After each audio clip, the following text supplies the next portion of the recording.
शेतकरी मित्रांनो नमस्कार. आता आपण जे पाहत आहोत ही आहे एक मधुमक्षिका पालनाची पेटी.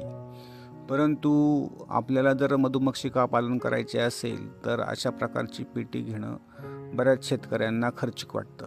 त्यामुळे आपण याच्यावर एक सोपा उपाय यशवंतराव चव्हाण महाराष्ट्र मुक्त विद्यापीठामध्ये पाहिला आहे, तर तो मी तुम्हाला आता दाखवू इच्छितो. तर आपल्याला काय करायचं आहे, आपल्याला जर मधुमक्षिका आपल्या शेताच्या शिवारात पाहिजे असतील तर सोपा उपाय एक आपण मटका घ्यायचा आहे.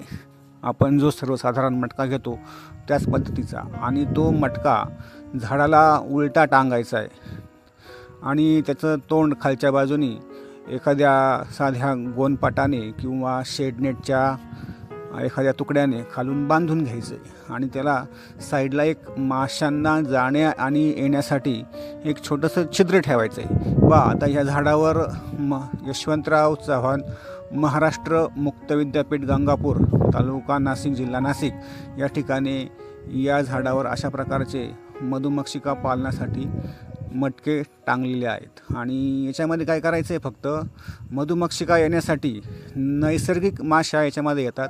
तर मटका अडकवण्याच्या पूर्वी याच्यामध्ये काय करायचं आहे, आपण एक मधुमक्षिकेचं जे पोळं असतं माशा उठून गेलेलं त्याचे काही तुकडे जर आपल्याला मिळाले तर ह्या मटक्याच्या मध्ये ते ठेवून द्यायचे. तर त्याच्या वासाने मधुमक्षिकांची जी राणी माशी असते तर ती त्या ठिकाणी जर आली आणि तर त्या ठिकाणी त्यांची एक नैसर्गिक वसाहत तयार होते आणि आपल्याला पण जास्त त्यासाठी काही विशेष असं प्रयत्न करावे लागत नाही. तर शेतकरी बंधूंनो, या प्रकारे तुम्ही आपल्या शेतामध्ये झाडं असेल तर उलट्या प्रकारचे मटके टांगून तेथे मधुमक्षिकाची वसाहत निर्माण करू शकता आणि आपल्या झाडांची पिकांची परागसिंचनाची व्यवस्था करू शकता. व्हिडिओ आवडल्यास लाईक करा, शेअर करा, चॅनलला सबस्क्राईब करा. धन्यवाद.